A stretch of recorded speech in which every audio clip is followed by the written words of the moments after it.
Okay, so good evening everyone and welcome.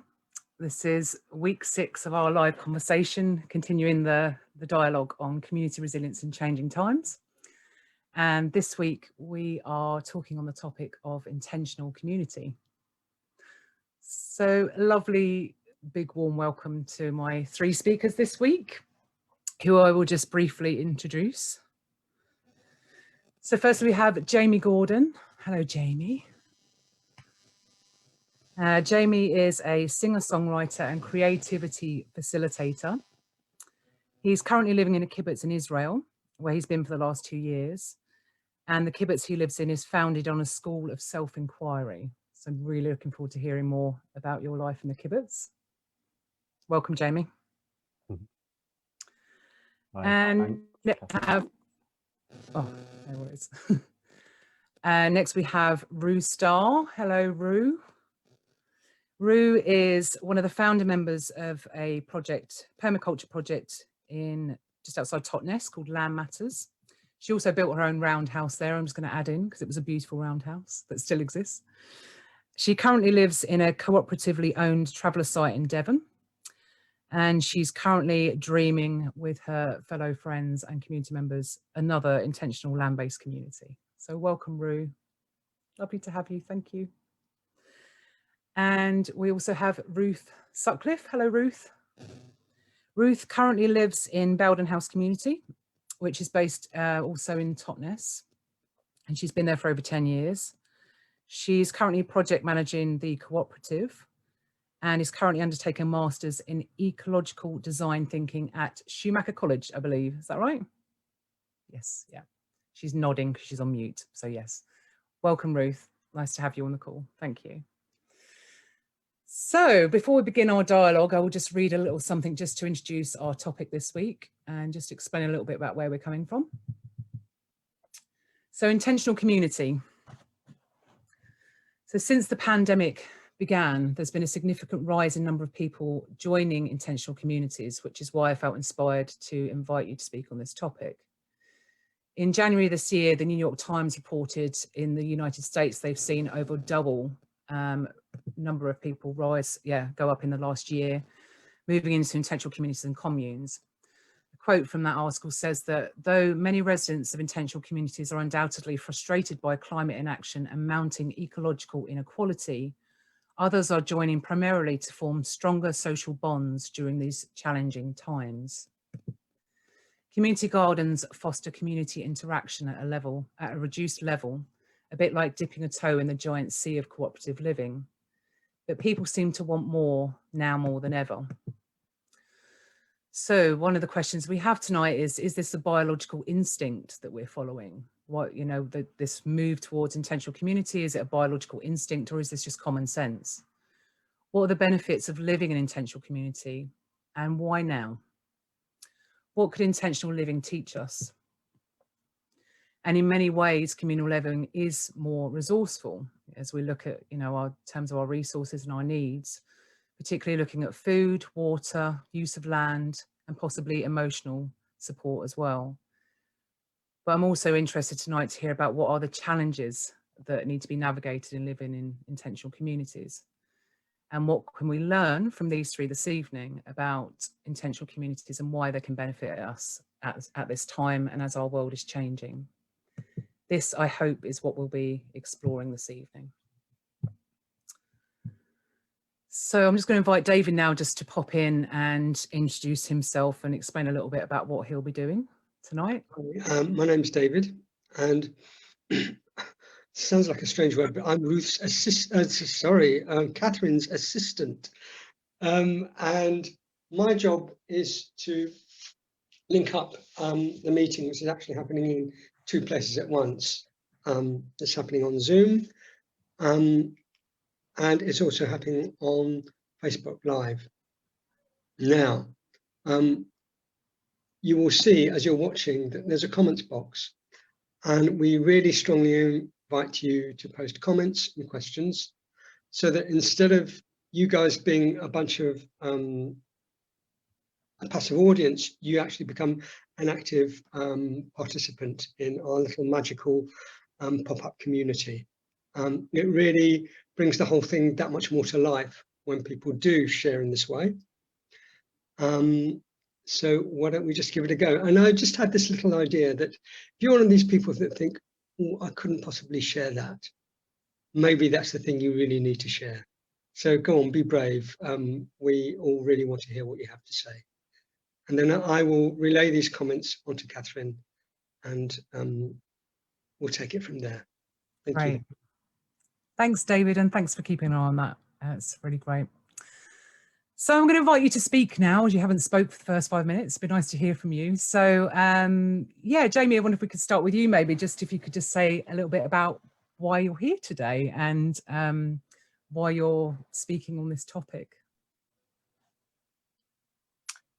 Hi, everyone. I'm here today because I've been living in this community for 2 years, and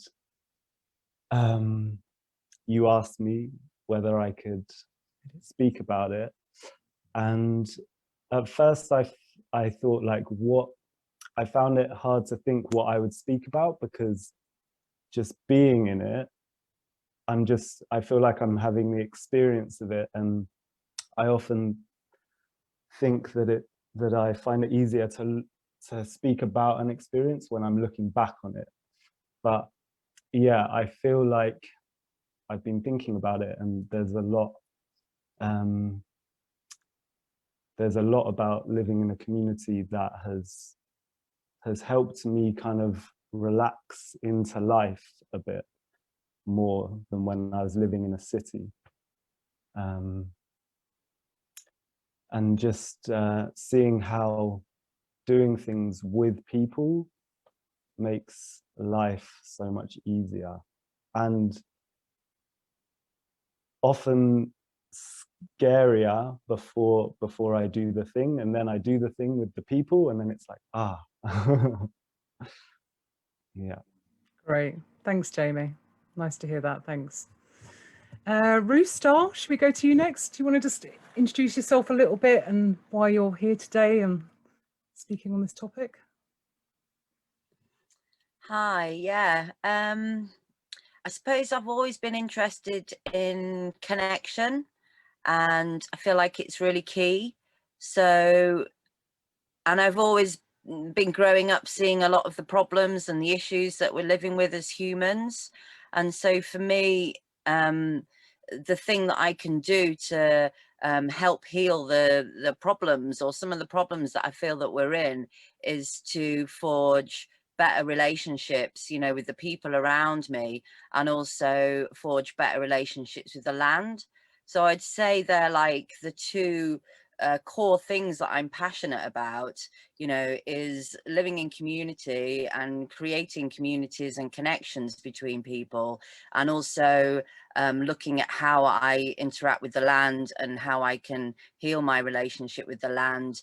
And, you know, for me, community is also about our wider community, you know, of like the trees and the plants and the rocks and the stones, you know. So I feel like you know, it's my intention to cultivate community, you know, both with the human realm and, you know, the realm of nature and the land.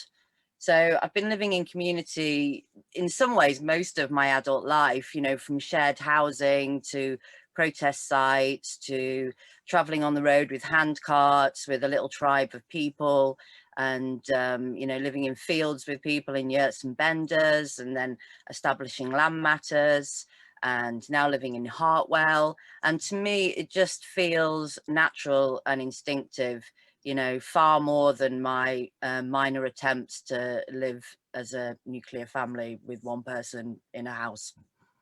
Yeah. I resonate with a lot of what you said there. That was great. Thank you.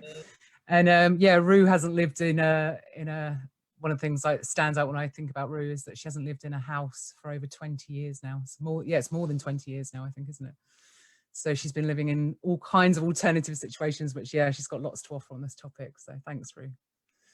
Okay, Ruth, yeah, it'd be lovely to hear from you as well. And share if you'd like to share a little bit about your experience with this topic. Hi, everyone. Yeah, so like Catherine said, I live at Bowden House Community just outside Totnes and have done for over 10 years now. And before that, I travelled a lot, and some of that travelling was spent visiting different eco-villages around Europe and America and Australia and New Zealand. And I saw just a really interesting way of living, just of so I always think of this example when I was in a place called Svanholm in Denmark, where we were doing the potato harvest, and it was grueling, it was pouring the rain, and it was terrible and muddy and noisy, and then we'd stop for tea break and we'd just have these amazing conversations, you know. And something about being able to be somewhere really rural, but also have this kind of dialogue going on with the people you're with, where you're really trying to work out what is it to be human, what is it to be human together, you know. And so when I moved to Bowden, I sort of thought, oh, I'll only be here a little while, when here I am 10 years later, because there's something about this being human together and the kind of alchemy of doing things together that's really captured me, and I really start to feel like I'm putting down roots.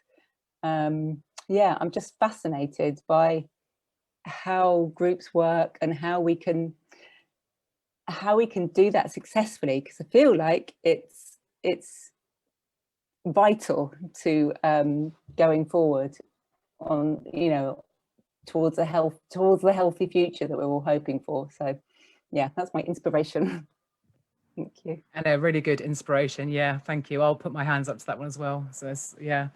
I agree. I mean, I have lived in communities at different points, just to mention as well. So I have had experience of communities, and I feel like inherently we are tribal creatures. I don't think we're designed to live on our own in boxes at all. And I think the movement, you know, this mass movement towards intentional community makes sense to me. Actually, it really makes sense. But I'm really looking forward to us exploring a bit more today about why it might make sense, and what all the ways in which it can support us, and we can support life by cohabiting and being more together. So I'll move on to some of our questions to pose to you as a group, and to see who feels moved to respond first. I decided to put them on my screen today rather than on my phone, so I'm not looking down at a phone all the time. Yeah, so I just wanted to ask a personal question to each of you first, just to find out a bit more about you and your experience with this, and weave a bit more of you into this dialogue. So Jamie, I'll start with you again first, if that's all right. So Jamie, you're English born and bred, but you've lived in Israel for 8 years now. And as you've said, you've spent the last 2 years in the current kibbutz. So I know you've been in 2 kibbutzes. But you're in the current kibbutz you've been in for 2 years now. Can you tell us a bit about what's the valuable learning you've really experienced from the current kibbutz that you're living in?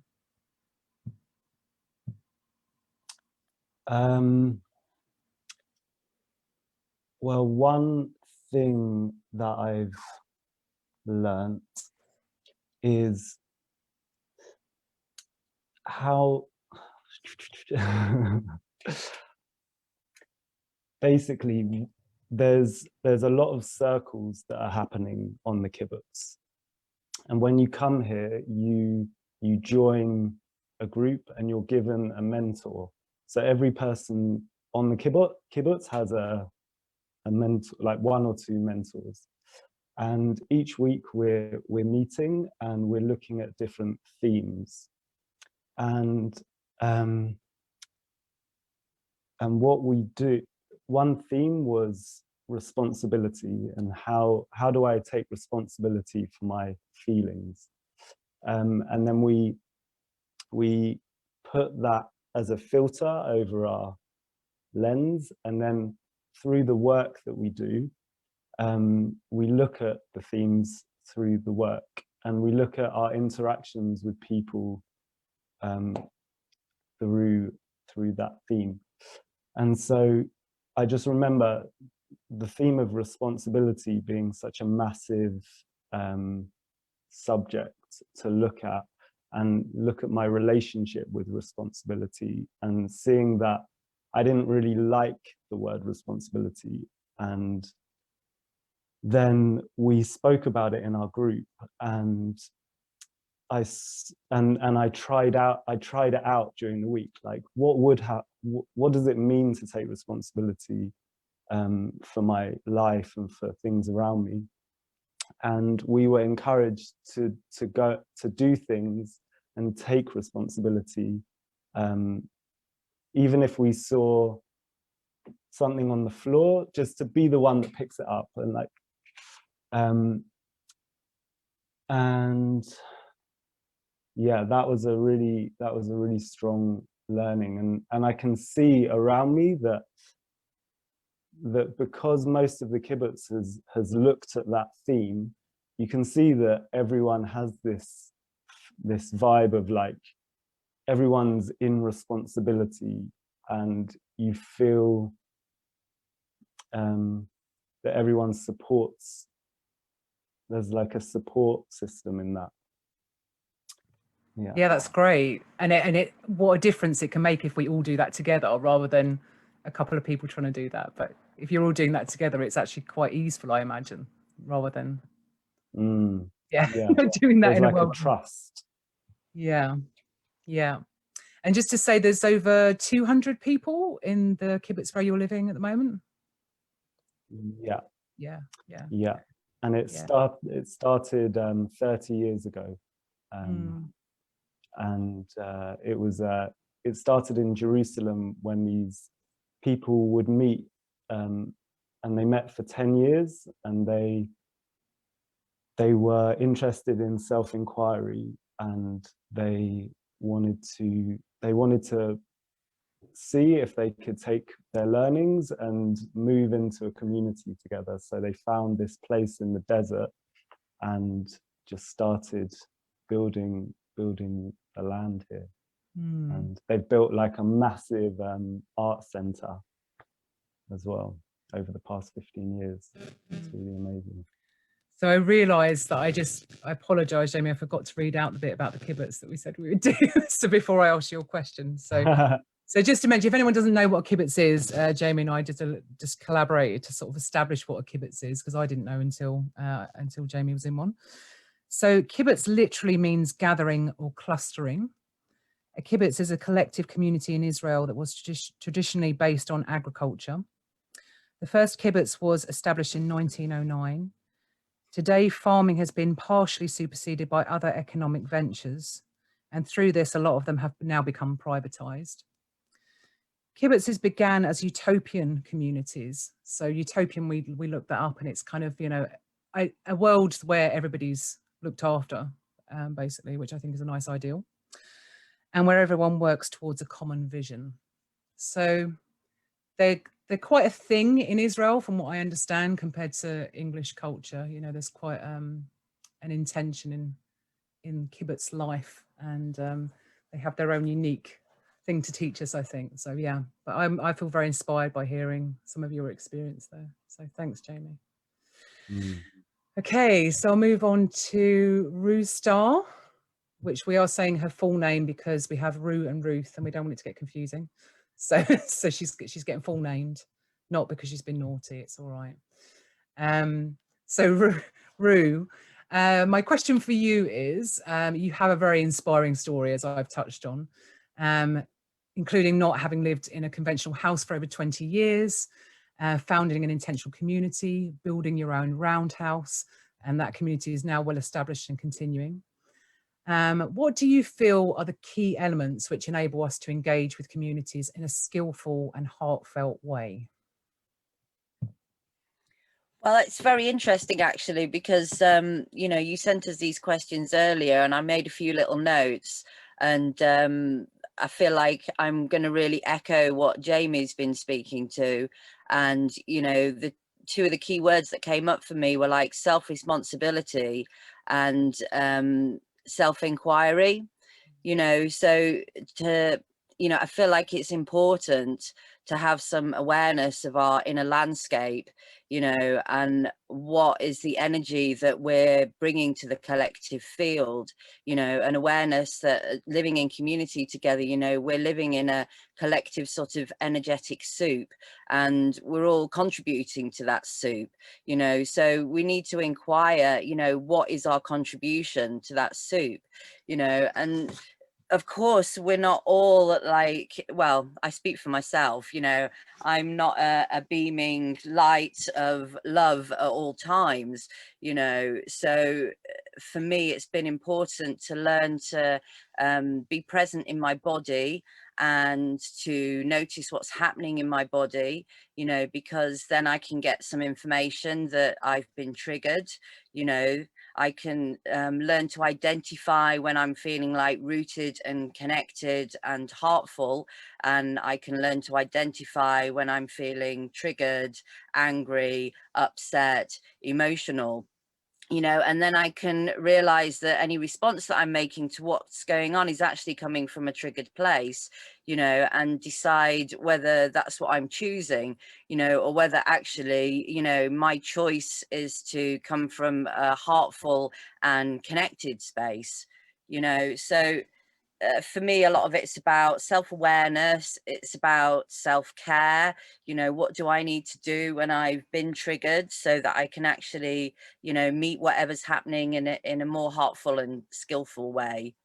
I suppose I also feel that intention is quite important, and I feel like we're living in a power over paradigm that gets taught to us in school, and which is being modeled to us, you know, over and over again, you know, a power over materialistic paradigm that, you know, values the people at the top of the triangle, you know, and doesn't value a lot of the people at the bottom, or values getting to the top of the triangle, you know. And for me, I feel like it's important to you know, I mean, I'm answering this question as what's important to me, and I feel like for me, I'm choosing a paradigm of equality, you know, of everybody having value and everybody having a useful contribution to make, you know, to society, to the community, you know. And I want to keep choosing that paradigm,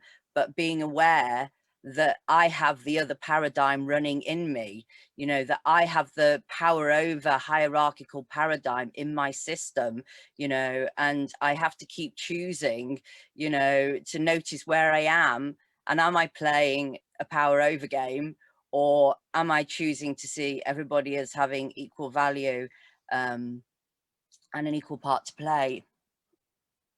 I could talk about this for quite a while. Yeah, well, that's just, I feel like I need to ask one more question before we move on that. Like, how do you know when you're playing a power over game? What's the kind of signs where you notice that? Well, for me, I find it really useful to consider the persecutor victim absence. So one of my teachers taught me that there's a destructive triangle and there's a creative triangle. And in the destructive triangle, you know, and different schools of thought will describe this slightly different, but the destructive triangle is persecutor, victim, and absence. And the creative triangle is power, vulnerability, and presence, you know. And you know, in the beginnings of living in community, I could get into a really fired up, I'll often feel quite fiery, you know, and I've actually gone into some sort of like persecutor, you know, where I'm feeling like self-righteous and like I'm right and other people are wrong, you know. Or there can be subtle victim things that I play out. And it's really only by learning to be in my body, you know, and to feel what's being activated and learn about these different places, you know, that enables me to actually like make a choice, you know, to notice, you know. And so now I notice what my persecutor feels like, you know, or notice that I'm going into some sort of absenting, and you know, and of course it happens, it's normal, but I can keep choosing to do something different. And I feel like it's one of the challenges of our times, you know, how to keep cultivating, you know, a field of love, you know, rather than playing a power over game. Yeah, that's really interesting. Thanks for sharing that, Roo. So I know the triangle of persecutor, victim, rescuer. So in the therapeutic world, so it sounds very similar, but I kind of like the addition of the absenting actually, just the kind of disappearing. That makes sense to me. So yeah, thank you. Really lovely, wonderful little gems there. Thank you. Okay, great. Ruth, so I'll move on to your question. So Ruth, from the brief exchanges we've had, it's really clear that you're passionate about community, and as you mentioned in your opening introduction as well, that yeah, it's become a real passion for you. What do you see as the most important thing that holds the center of an intentional community? I think well, I think it's that there's the individual, there's the dynamic between me and another, and then there's the group dynamic, and each of these have a center. So, you know, for me, it's quite important to have a personal practice of some sort, or personal way you choose to reflect, so that you can be doing what we was talking about with, you know, checking in, am I triggered, and checking in with your body, finding ways to take some time out when your energy isn't going to contribute positively to the collective learning. Yeah, for me also, so something that we talk about quite a lot at Bowden is this deep listening, which I find is really useful in that one-on-one dynamic, and also in the group dynamic. And so often in our world, when we're listening to people, we're not quite really listening. We're like listening, thinking, what am I going to respond to this? Oh, I've got a great story about that kind of thing. And if we can get into this space of really listening and just sort of dropping back a bit, dropping some of our own chatter, and it's a practice, you know, and it doesn't always work. For me, something really special happened in that I was able to just feel all this love for whoever was speaking, and all this kind of connection and empathy, and I could really see where they were coming from all of a sudden, in a way that, you know, I got myself out of the way and I was able to see their perspective.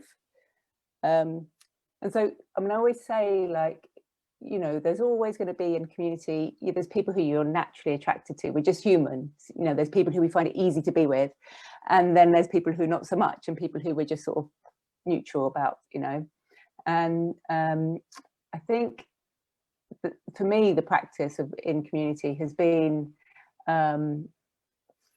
getting to that place where I'm able to really listen to those people who aren't so useful for me, and actually really suddenly I really get where you're coming from now, you know.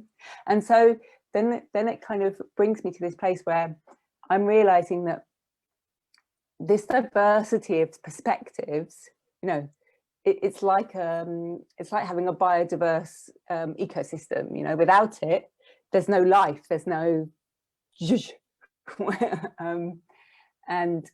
and also that idea that, like, I can have a perspective and somebody else can have a perspective that seems contradictory, but they can both live from our different places. So I love that. I don't know whether anyone's ever seen that cartoon where there's a number 6 or a number 9 written on the floor, and someone's standing each end, and they're saying to each other, it's a 6, no, it's a 9. And I just love that, because for me it just really illustrates this thing of, like, people have different information from their perspective, and it can be really valuable if we can just drop into really listening to that. Yeah, so that's kind of, for me, that's for Bowden, I'd say that was a real central thing of trying to kind of find that deep listening place. But then also that's for the collective and also for the personal. So I'm kind of having to drop into myself and listen deeply to myself, because sometimes I'm noticing if I'm getting kind of triggered and stuff, it's because I'm not paying attention to myself and I'm kind of getting into somebody else's stuff, and rather than kind of going, oh, actually I need something different at the moment, or, you know. So yeah, that's what comes to mind. Yeah, lovely. And I recently heard listening described as being a very feminine characteristic, you know, to be very receptive and to be very feminine, which isn't really valued in our wider society, that more receptive quality. And I think it's, yeah, I agree, it's on the whole very absent. I think most of us are very good at going out and doing and speaking. We don't necessarily value the kind of receptive resting back quality, which I can imagine living in community is vitally important to really establish that element of communication. So great, thank you.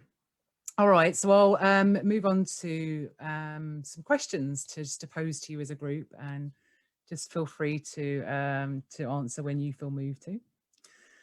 So I'm just interested to know, in your settings, I know we just established Jamie's in a kibbutz with over 200 people. Just wanted to mention for the other two that RUTH is currently living in a community with seven people and a baby. So a much smaller community on 1 acre of land, and RUTH is currently living in a community with about 50. So it's quite diverse, but what's interesting to me is actually what you've already said is very similar. So somehow the practicalities in the community sounds already quite similar. I'm just wondering, in these current times, how you are living resilience, and has that changed in the community setting since the pandemic? Anyone can answer.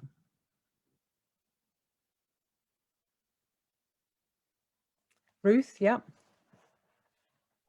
I'm happy to go for it. Yeah.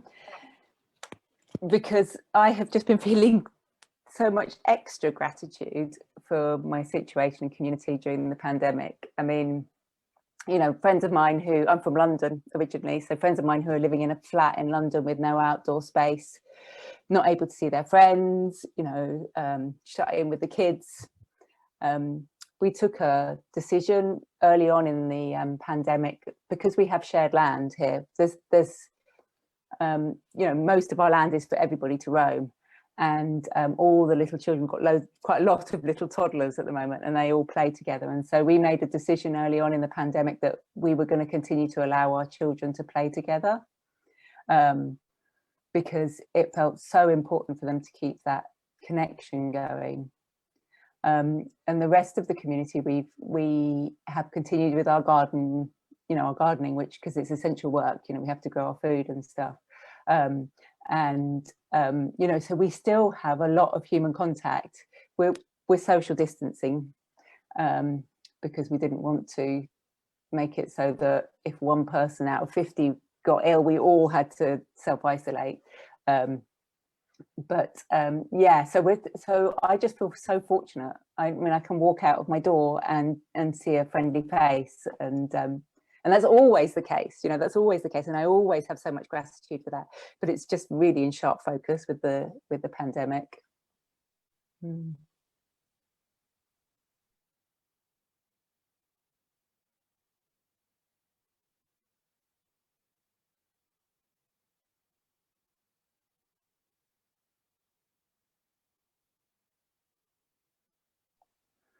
Catherine, I don't think we can hear you.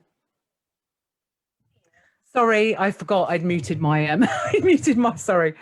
Sorry, I was just saying, I remembered in the you know, Bowden, in the early days of Bowden, where I used to spend a lot of time there, seeing the children just having their own world within the land, and it made, when I saw them, it made me think of Peter Pan. Just like they had tree houses and they had their own world, and I was so envious of their lives. So I love that you mentioned the children can all still play together. I love that, because I know that's been a real struggle for many parents and many children. So it's really nice to hear that they've still been able to play together.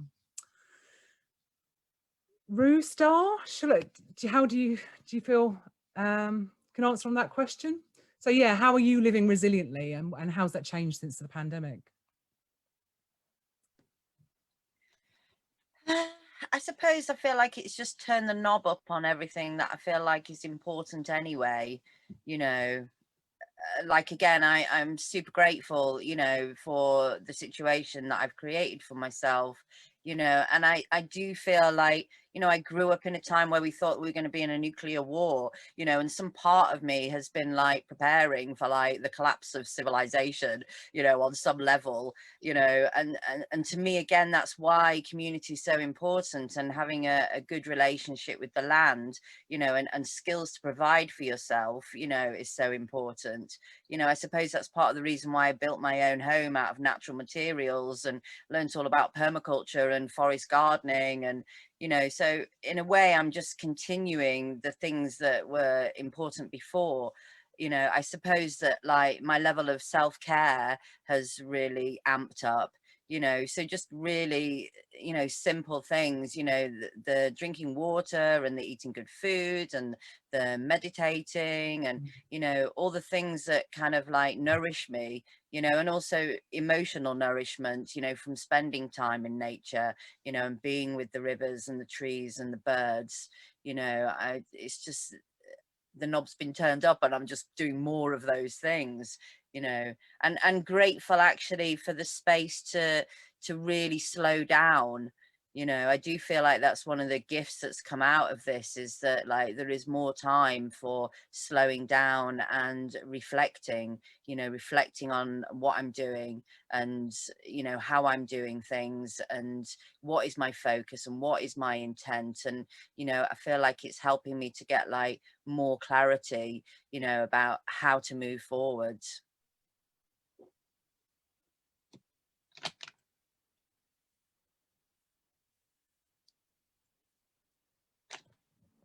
Great. Thanks, Roo.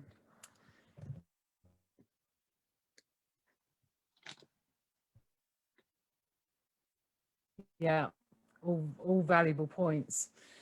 So Jamie, this question feels a bit different for you, because what I understand, maybe you can tell us, wasn't there really. Your lives were just, had stayed pretty much the same. But recently, COVID has come to the kibbutz. And when you told me the story of what's happened since come to the kibbutz, and how the kibbutz has, oh, you're muted, sorry, Jem. Yeah, I wonder if you could tell us about what's, because it feels like a really good example of community resilience anyway, about how the kibbutz has dealt with that. So if you could tell us, that'd be great. Yeah, so when Corona started, are you there, Jamie? Can you? Yeah. Yeah. Oh, sorry. Can you hear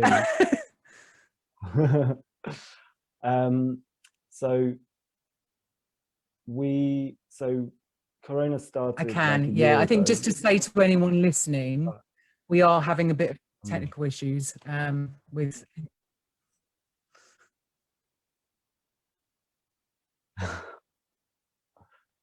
Yeah, I feel like I think we've got a bit of a delay, delayed. Jamie. That's all. So it's all right. Yeah. So just to say, I'm noticing that I've got a bit of issues with my. Everything's a bit delayed. So Jamie's a bit delayed. My internet's also having a bit of problem. So sorry for anyone's listening. It's just the way it is. But anyway, sorry, Jamie, I'll let you carry on. So as soon as it started, we kind of closed the gates. So no one could leave and no one could come in. And before that, we were getting like people coming in all the time and leaving all the time. And I remember at the beginning, everyone was wearing gloves in the kitchen and stuff like that. And then it got easier because basically no one got Corona for like a year. And it felt like we were in this protected bubble. And it felt, I remember feeling I could either feel like I was in a prison, or I could feel like, okay, I'm here, I'm able to go out into the desert and I'm free and I'm around people, and we were social distancing as well. But yeah, it didn't come for a year, and it became this kind of almost thing that I couldn't really connect to. And when I went out into the world after like 6 months, it was really crazy to see people walking around with masks and stuff like that. But yeah, so in the past like week, it's come to the kibbutz, and what's been really amazing to see is how we had a structure, and now the structure is completely like changed.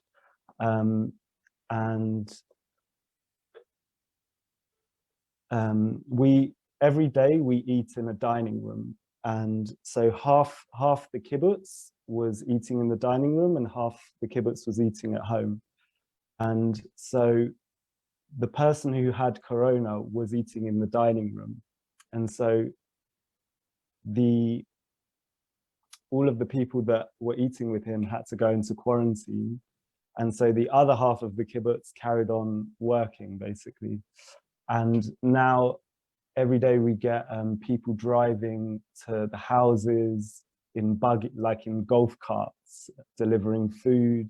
And the meetings that we normally have in person, we're now doing on Zoom, which is really kind of crazy, and also quite nice in a way. Yeah, and yeah, there are other things, but I can't think of them at the moment. But it's been it's been really interesting. Sorry, it's the problem with the delay. So yeah, I was when you mentioned it to me, I was really struck by the plan coming into action and the resilience of just like, yeah, because you said there'd been a plan in place for a while, but it took, it was a year before it came into action. And I was just struck by the resilience and the kind of, the clarity of how the community just shifted and was looking after everyone in that process. I thought it was really inspiring. So yeah, and it's like this big organism, and suddenly it's like, okay, there's a virus in the organism, and how can we be flexible and kind of not let it like hit us, but like kind of, it feels like we're dancing with it in a way, and we're being really caring, like there's a real care for each other. And yeah, no one's actually sick with it. Everyone has it, but not everyone has it. Like the people that have it aren't actually sick with it, which is like really amazing as well. Yeah, that's good. And also I just want, go on. No, I just wanted to say, which going back to like feelings and feeling stuff in a community and how constantly feelings are coming up.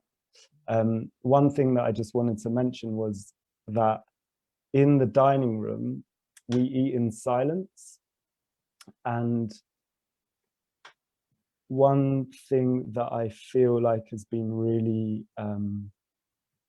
powerful is to be able to feel whatever I want and go and eat in the dining room amongst loads of people, and to not have to speak about anything to anyone. And I feel like that's allowed me to just be with whatever I'm with, and to not run away from my feelings, and be with them and be around people with them. Yeah, that just popped into my head and I just wanted to share that. Yeah, that's nice. That's nice. Yeah. Yeah. I think we might come back to this a bit more, because there's something you've all said there about, needing to have a certain level of self-awareness to be able to be in community. And I think that's definitely been my experience as well. I think you need to be aware of yourself and how you're relating and communicating. So I think we might come back to that somewhere along the line. But for now, I'll just move on to our next question and just see if anyone feels moved to respond to this at the moment. So as there's been a significant shift towards intentional community during the pandemic, Just wondering if you could speak to why you think that is, why you think people are making that shift. In the opening thing that I read, I was wondering whether it's a kind of, is it maybe an instinctual response, or is it kind of common sense? Do you think it's more conscious? I don't know, from the perspective of being in one and seeing or hearing that that's happening, is there something that stands out to you? Do you think, yeah, I can see why people would be making that move right now? Anyone can answer.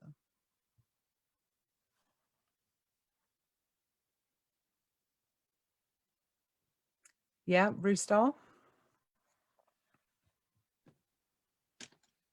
I mean, I think it is an instinctive thing that we need each other, you know, and actually, like, even people that are living at home on their own in a flat, you know, like, somebody is growing their food and somebody is serving it to, you know, like bringing it to the shop or delivering it, you know, and somebody comes in and sorts their electricity. And, you know, this whole sort of culture of like individualism, you know, I actually feel it's a bit of an illusion and a bit of a lie, because actually our whole existence is reliant on other people, you know, the people that fix the roads and the people that fix our cars, and, you know, so I think when things get challenging, you know, of course it's an instinctive reaction to go, well, you know, where's my tribe? You know, like with the self-sufficiency movement, I feel like that was a bit of an illusion as well. You know, it's like, it's not possible for like one family to like live on a piece of land and like grow and make and fix everything they need and look after all those animals and build everything. And you apparently had hordes of volunteers. You know, it's like we're all needed, you know. And the people that are passionate about compost loos need to build the compost loos, and the people that are passionate about communication need to help us communicate better. And, you know, to me, tribe is just like a natural way of living, you know, and when the shit hits the fan, it's like, I want to know that my tribe is around me. So I don't think that it's instinct, you know. Yeah, I'm glad you said that, Roo, because that's my feeling. Being someone who's not living in a community, I definitely feel that instinct. So yeah, I'm glad to hear that. Ruth or Jamie, do you feel like you want to add anything to that? Because I've got another question in my mind, but do you feel like before we move on, do you feel like you want to add anything to what Roo has said? No? No? Okay. Yeah, so I've got another question that's just come to my mind. So a bit of a spontaneous one, but in your community, so okay, I'll tell you where it's coming from. I recently heard of someone who'd moved from living in London, sold their house in London, moved to a farm in France, and is working with their community to create sustainability amongst the small holdings there. So for example, I don't know exactly how this is working, but some example of that is like one person's growing 3 lots of things, the next door neighbor is producing another 3 lot of things, the next small holding is producing another 3, and between them they just barter, and they're surviving by doing that. And I was so inspired by hearing that story. I was like, that's it, you know, that's what we've got to somehow move in towards. So I'm just wondering, in your communities, because Jamie, from what I understand, you're pretty self-sufficient in your community. You kind of, everything that's happening and everything that's working within the community, you don't need anything from outside at all. Is that right? And yeah, I just wonder if you can answer that and just tell us a bit about it. Or yeah, no, tell us, is it true? Is it possible? Or is it a fallacy? I don't know. We definitely have things coming from the outside. Like we grow a lot of our vegetables and stuff here, but we also buy stuff. And what just came to mind was that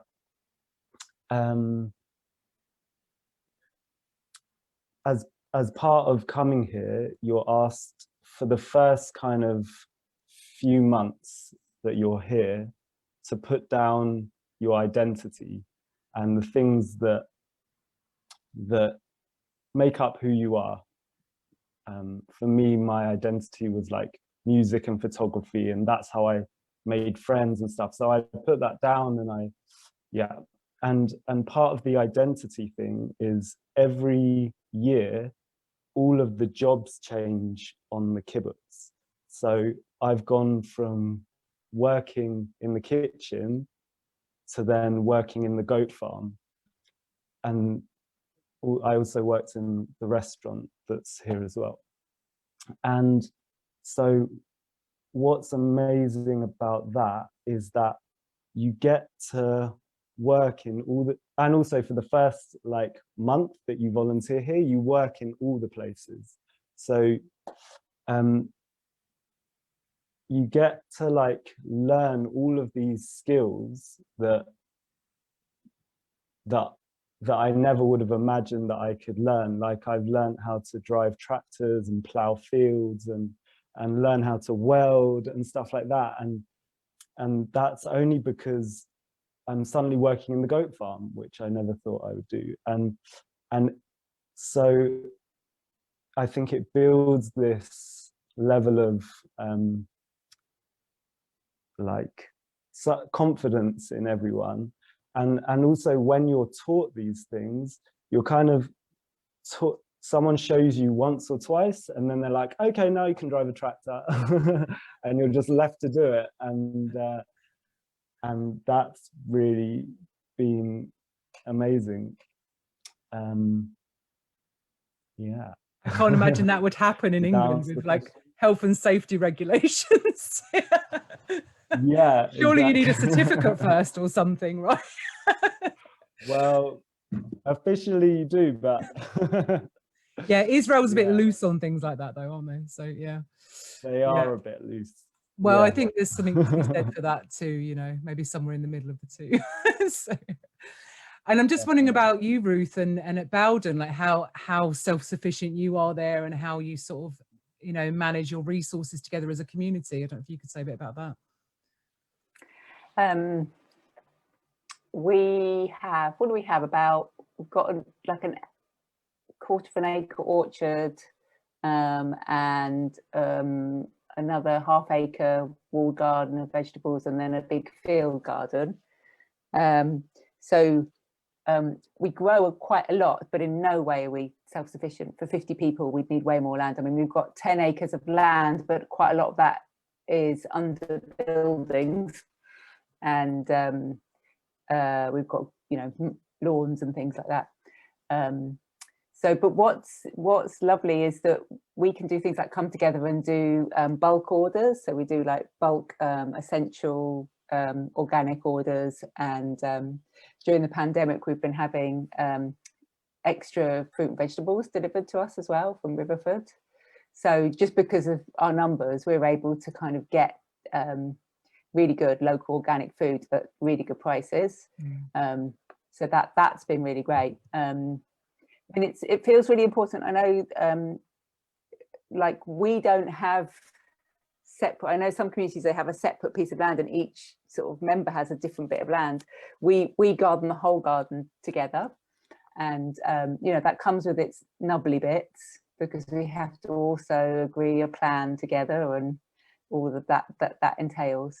But it feels really important to me that we work together in growing our vegetables in the garden, and also that if you're not somebody who's working the garden, it's because you're doing something else that's your service to the community. And so everybody can freely take from the garden, you know, regardless of whether they're seen there with the spade. Yeah, so that feels quite important to me. Yeah, that's nice. And I think that's what's happening, the community buy or the collective buying is what's happening for you, Roo, isn't it? A lot. That's, are you guys, I know you guys do. How do you function in terms of your resources as a community? I mean, I just run a little shop that hasn't got a profit. So, you know, I take responsibility for doing that. And in the beginning, I just charged normal prices and got some money together so the shop could run itself, you know. And now I just like buy loads of stuff and people get food on tick. And, you know, in some ways, you know, and at a certain point, I'll say, right, I need you all to pay up, you know, and then I make a big order, you know. But I know that if I don't work for like 3 weeks, you know, because my work is quite sporadic, I know that I can just get food on tick for 3 weeks and pay it off later when I can do, you know, and that just just gives me a level of security, you know, plus it stops people having to drive out, you know, and get food. You know, there's always something growing in the garden or the polytunnels, and there's always, like, you know, basic dried goods in the little shop that I run. So, you know, that works really well here. Yeah, and it's just being resourceful, isn't it? I mean, I'm having had time living in communities. And a lot of time living not in communities. I'm really struck by how unresourceful it is to live on your own. You know, you're going out and doing shopping, you go on in your car, you get your shopping, it's individual waste, you know, the whole thing, you know, having an oven on for one meal, every bit of it is incredibly unresourceful. So it's nice to hear that you guys are living in a way that just to me makes much more sense. So I wonder if we can explore now, what's the challenges of living in community? Because I'm sure there are challenges. What gets in the way of living communally? Dare I ask the question? Who wants to answer that one first? Yeah, Ruth? I'll go for it, why not? Yeah, jump in.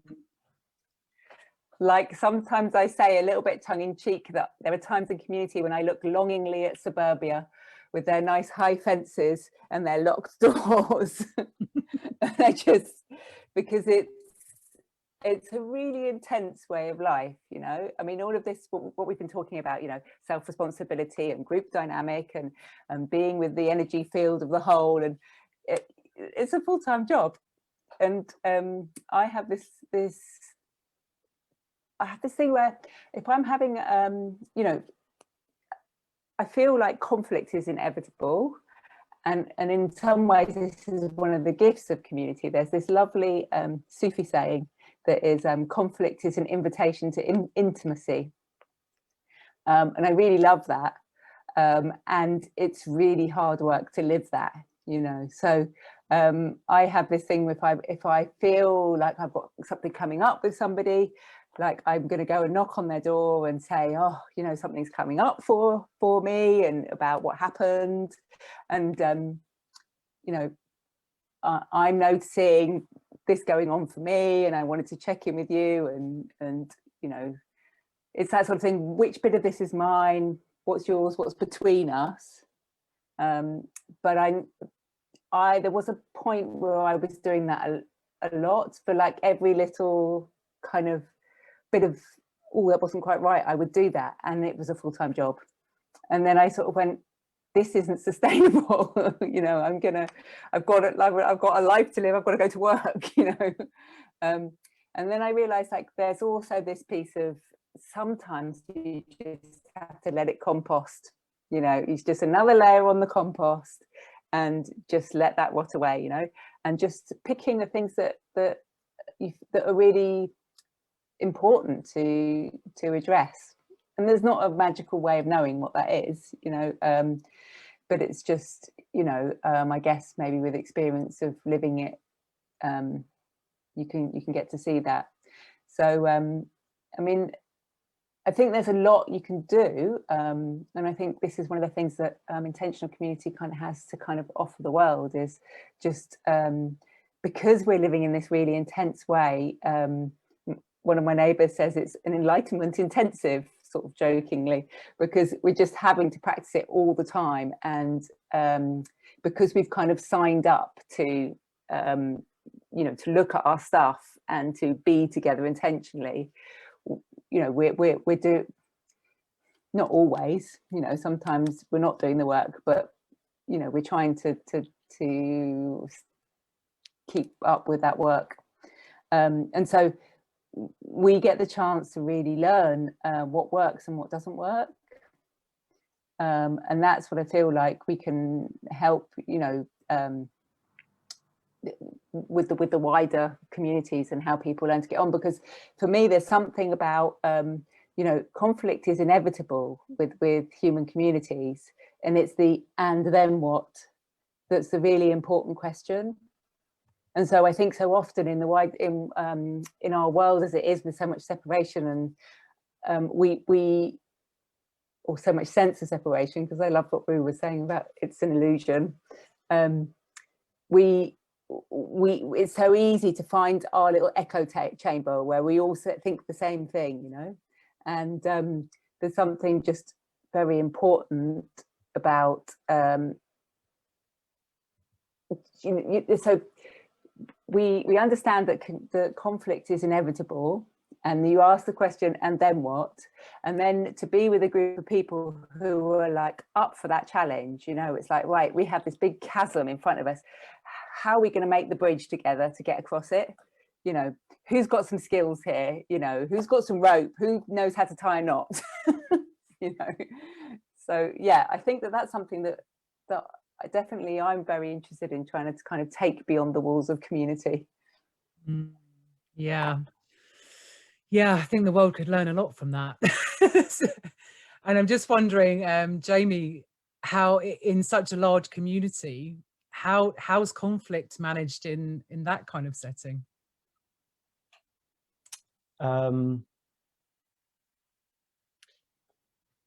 Well,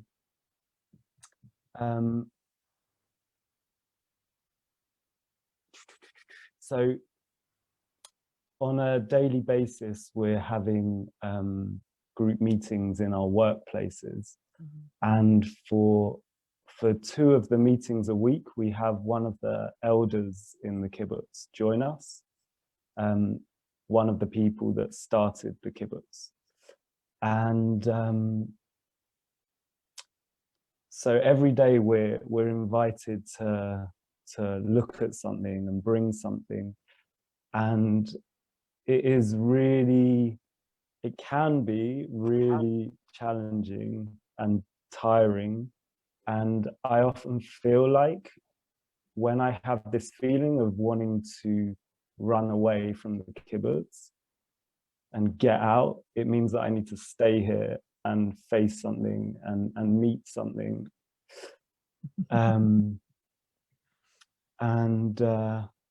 Yeah, like I find that I go through waves of putting myself out there and facing things, and waves of just like hiding in my room and hoping that no one knocks. And and I think I said to you the other day, something that Kai Patcher said about like humanity, like now is the time for humanity, like humanity will heal itself through each other and through mirroring things back to each other. And I really feel that being here, because I can't really run away, I'm having to face a lot of my patterns from my life. And yeah, I can, like in the outside world, I might have a conflict with someone and then not see them for a month, and then I would see them again and it would come up again. But here, like I have a conflict with someone, or someone might say a tiny thing and then I see them the next day, and I feel like my feelings are heightened in a way. Yeah, and also one of the things that we're invited to do here is something called a maba, which in English it's a meeting with 4 eyes. So you can basically go up to anyone and say, can we have a maba? And you sit with them for an hour and you go deep with them. And I heard that once there was like a mission that everyone on the kibbutz had to do a maba with each other, and they had a time limit of 3 months that they had this mission. And I feel like that brings people together and makes it easier to kind of deal with conflicts, because you feel connected with each other. Yeah. Nice. Maba. What does that mean? What does the word mean? Maba. It's meeting with 4 eyes. Oh yeah, sorry, you did say that, meeting with 4 eyes. Yeah. So it's like looking at things. Go on. Yeah. The other challenge that personally I find here is that I'm during Corona time, I've been like the only international volunteer here. So my Hebrew isn't so good. And all of the meetings and everything are in Hebrew. And so I've had to have a lot of translation, and that's been a massive challenge, but yeah. Yeah, I'm in full admiration of you managing that challenge all the time, because it's, yeah, it's difficult. That's really difficult.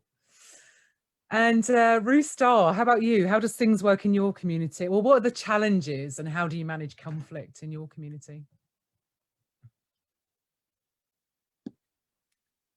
It's very similar actually to what's already been spoken. I mean, in both Landmatters, where I lived before, and in Hartwell, where I live now, we've been inspired by the way of counsel, you know. So in the way of counsel, you know, you're choosing to like to collectively create that field of heart connection between each other. You know, so you'll try and drop in together beforehand, you know, and it's really about learning how to listen deeply, you know, how to speak less and listen deeply from the heart, you know. So we do have sort of semi-regular councils, you know, about any theme that feels current or anything that people want to talk about. And then if there's a particular issue that you're feeling that there's something activated with a person, you might go to them and say, can we have a council? Or it might get suggested at a meeting that these two people need to go and have counsel together, you know, and then you'll just speak out. You know, we might just take it in turns to speak. And the intention is that you don't interrupt each other. You have a talking piece, you take it in turns, you know, you speak until you finish speaking. You know, you try and not only listen from the heart, but also to speak from the heart. Yeah, and I really feel like that's helped us get through some really challenging times, especially at Landmatters, you know, which didn't have planning permission. And, you know, we had a lot of challenging stuff in the beginning, you know. Yeah, I really would recommend it for any communities, you know, to look into that practice. You know, it was developed, inspired by Indigenous people from the Americas, and they wrote a book about it, you know, and there's sort of similar practices, but you can look it up and there's a network, you know, it's called the Way of Counsel. And I think it's like a really useful skill to develop for communities and just for life in general, you know, to take responsibility for creating that heart field and to learn to listen really deeply.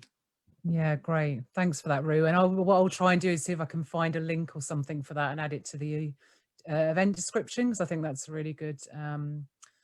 And it doesn't necessarily sort everything out, and you don't necessarily get to a nice, neat, tidy, like loved up ending, you know. And sometimes you can just start picking at the scab of like the issues between you, can just open up a whole world of like more stuff, you know. But ultimately it's a really useful support process. I'm just wondering, when you said about like if two people have an issue, is it just those two people meet, or is there's a circle and those two people are held within that circle? It's up to them, you know. Often somebody out of those two people doesn't feel safe, you know, there might be some safety issues. So, you know, if you want to have another witness there to hold the space for you, you know, you have another witness there, or you might have two other witnesses there, or, you know, so it's for the two people to decide, or the three people to decide. Yeah. So I think, I don't know if I was talking to you about this, Jamie. I was talking to someone about this very recently, about my experience of holding difficulty in circle. And I had an experience with a community for 3 years where we had a lot of difficulties coming up in a training we were doing together. And we made this commitment to hold the circle no matter what. And it was such a powerful experience for me of that, you know, to not break that circle no matter what. And every time we met together, we would stand at the end and we held hands. Well, no, we didn't hold hands. We locked our arms, our bodies together, and we reinforced that circle. And whatever came up between us, within us, it came into the middle of that circle. And I was so profoundly, it's changed my life, actually. It's so profoundly changed my life, just like how that's a model for everything, really. And also made me aware of how a lot of the issues we're facing in the world is because we've broken the circle.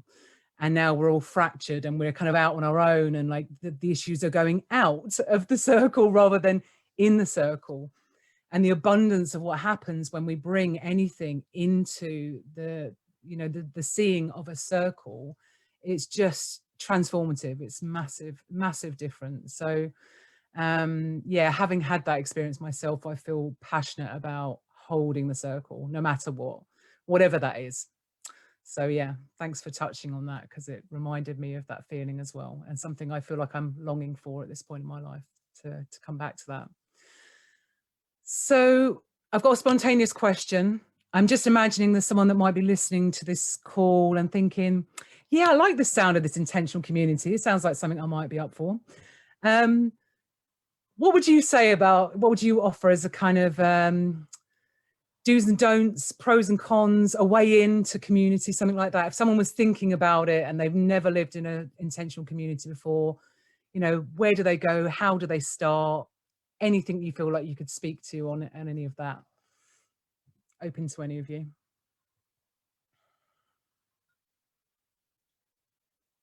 Yeah, Roo? I suppose I'd go on a road trip, you know, just like get Diggers and Dreamers. They were a book, but now I think they're a website. You know, get on the Willing Workers on Organic Farms, you know, like look up all the communities, see which ones are accepting like volunteers, and just go on a road trip, or, you know, take weekends off and just go and visit some places and, you know, see what you resonate with, you know, talk to people, see what appeals to you, you know, and see how you feel about it all. So I'm guessing that's a kind of non-pandemic response, isn't it? Yes. Yeah. I don't know if they do like Zoom woofing or No, like, I don't. Yeah, I don't know. Zoom woofing. Yeah, was that? Yeah, Diggers and Dreamers actually has got a very active Facebook group. If you search Diggers and Dreamers on Facebook, they've got a very active Facebook group. I know. But yeah, I agree. In a non-pandemic version, that that all makes sense to me. Any pandemic versions? Yeah, exactly. Yeah, Ruth's gone off now. Yeah, exactly.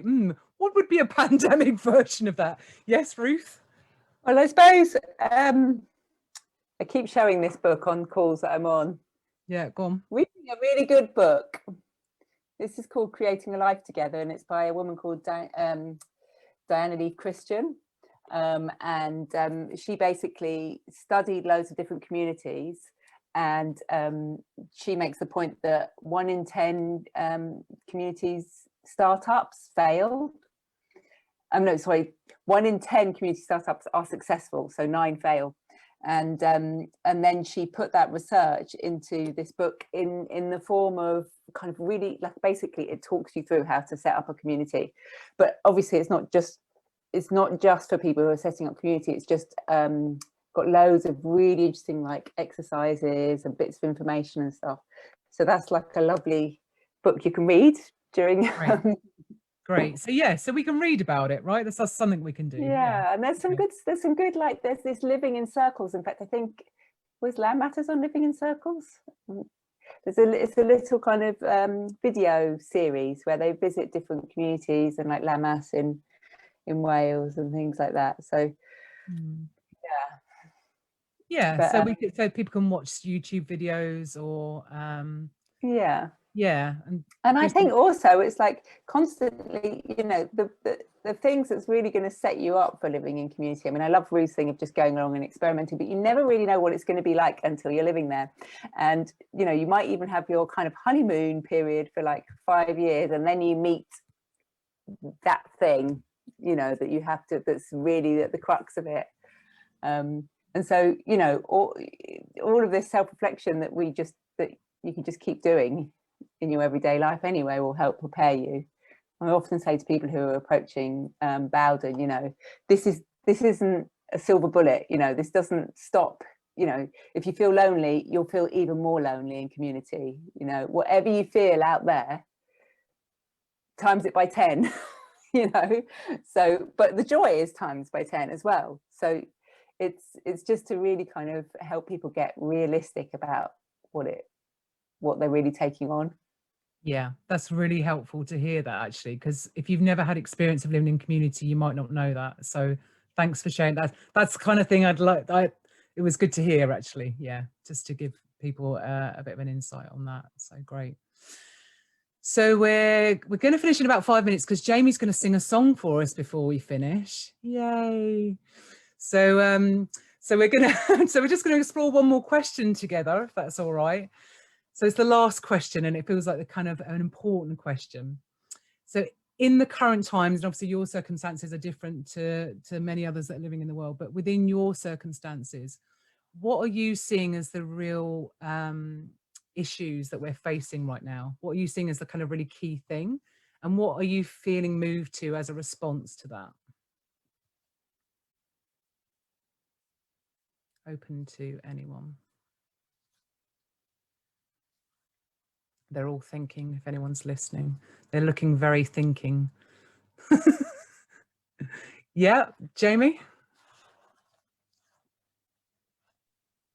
Can you repeat the question?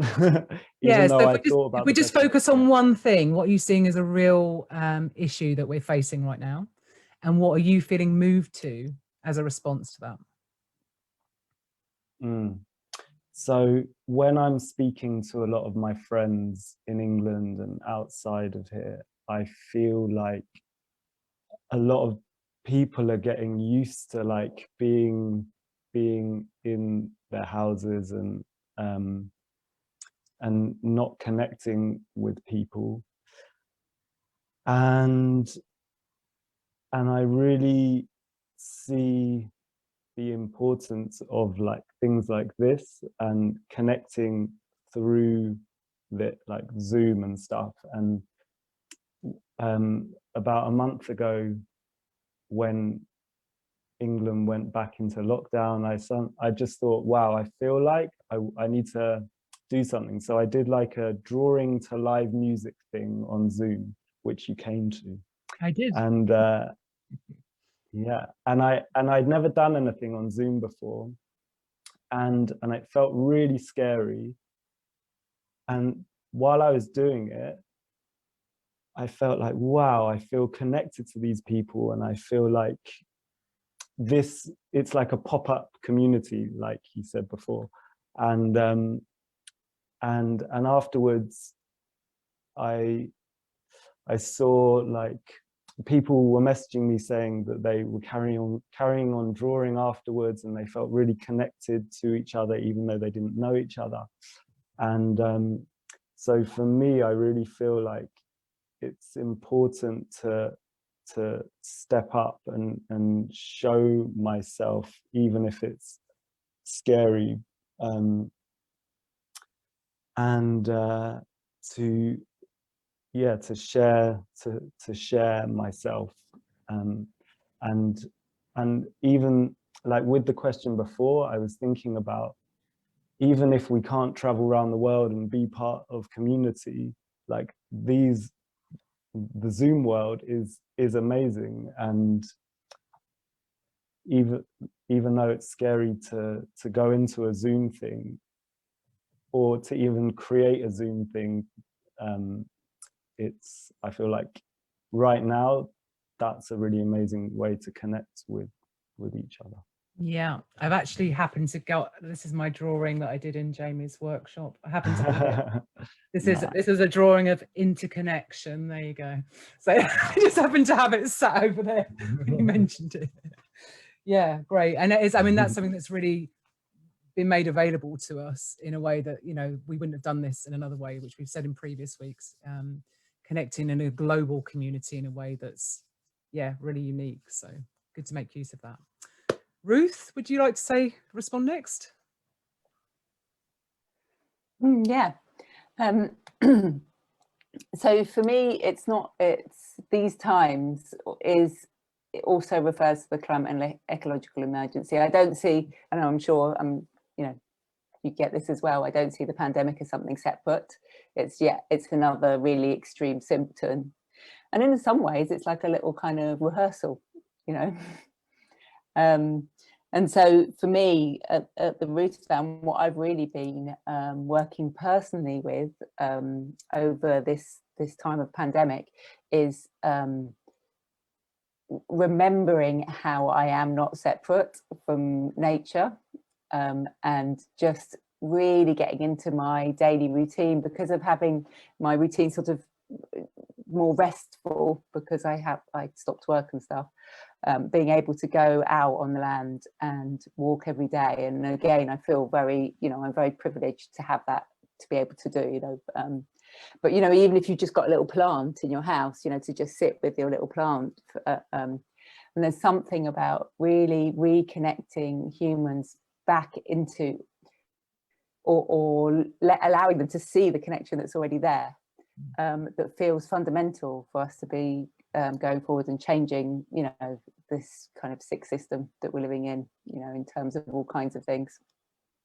Yeah, and so that kind of, for me, I've been doing that by myself, and then for the last week, we as a community have taken that into doing things, not together because we're distance and stuff, but every day I've been offering a little invitation to the community to do something that, so for instance, on Valentine's Day, we wrote a love letter to the land, or a love letter to like our favorite tree, or or painted a Valentine's card to the land. And so little things like that are just kind of really helping us connect with our gratitude for where we are, and just to kind of really value and notice the other beings around us that we share this land with, because we can get really human-centered, yeah, so that's what comes to mind.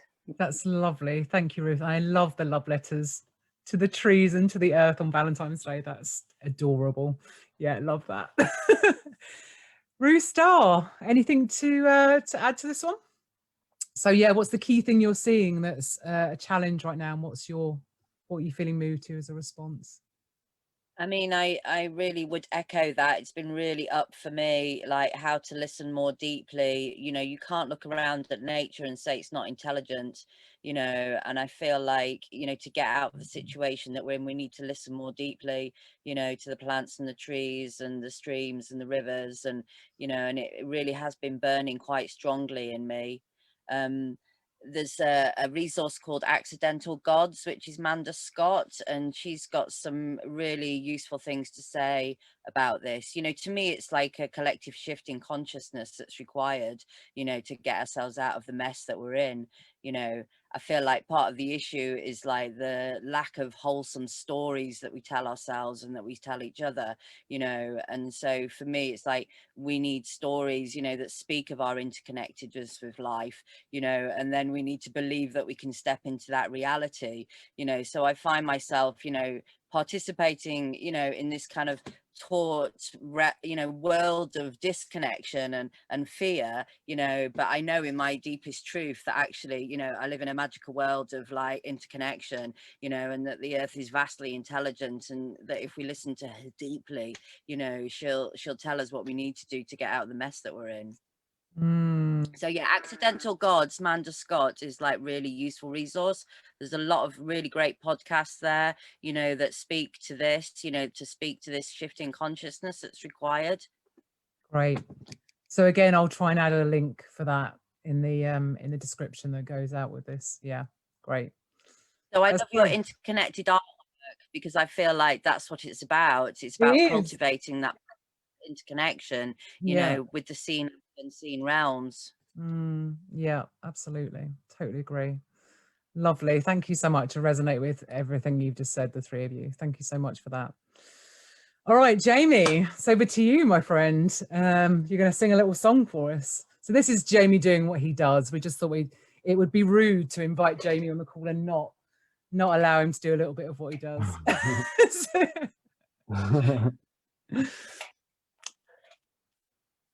So I'm going to play a song that I wrote called Soul in My Pocket.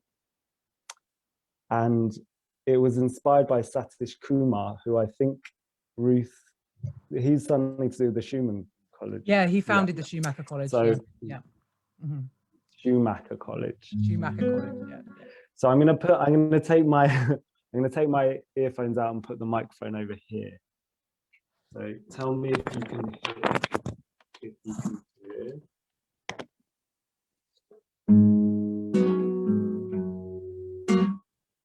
Yeah. All right.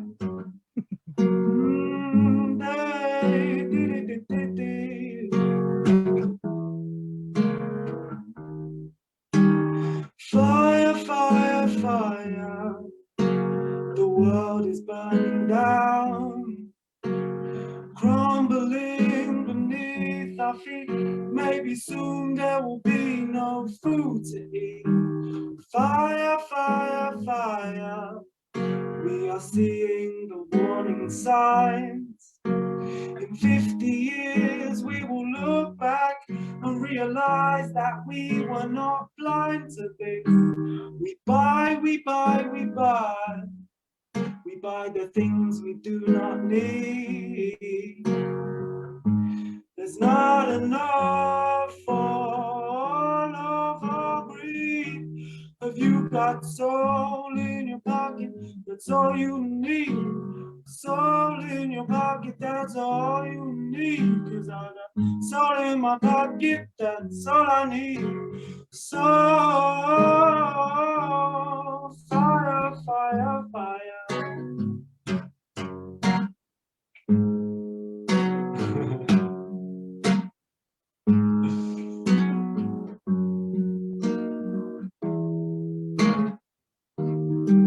We are an overconsumptive society, and each tiny act of greed will affect you and me. You see, if I jump in a puddle and you were standing near, you'll probably get wet too, 'cause my actions affect you. And if I create pollution, you'll be the one to breathe it in. I wonder how will nature win? How will nature win? It's not about humans winning a fight. It's not us and them, there is no wrong or right. It's just an experience, this world is all one. We're the same, you and me, yeah. Have you got soul in your pocket? That's all you need. Soul in your pocket, gonna give you some for free, 'cause I got soul in my pocket. That's all I need. Soul, fire, fire, fire. Fire, fire, fire. Fire, fire, fire.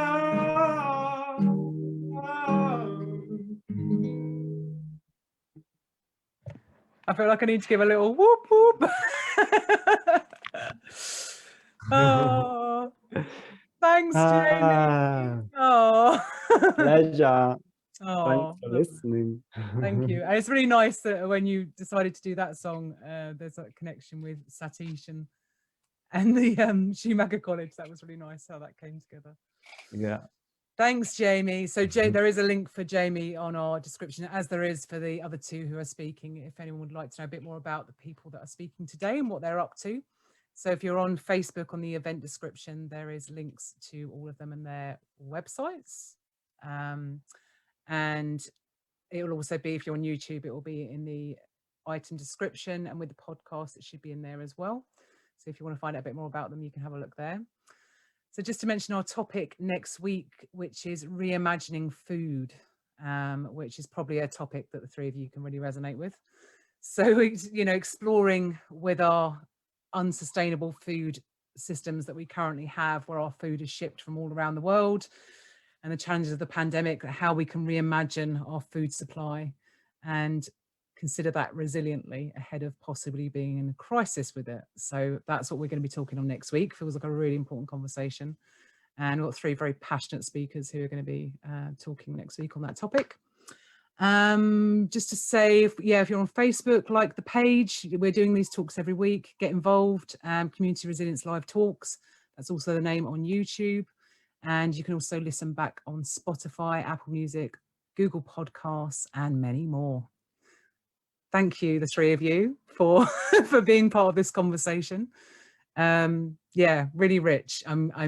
I always listen back to them the next day in the podcast version, because when I'm in it, I can't absorb it, but I know that I'm going to enjoy listening to this because it feels rich in my heart. So I know it's going to be juicy. Thank you. Lots of love to you all, and just wishing you all well with your continued journeys, whatever they may be. Lots of love. Bye.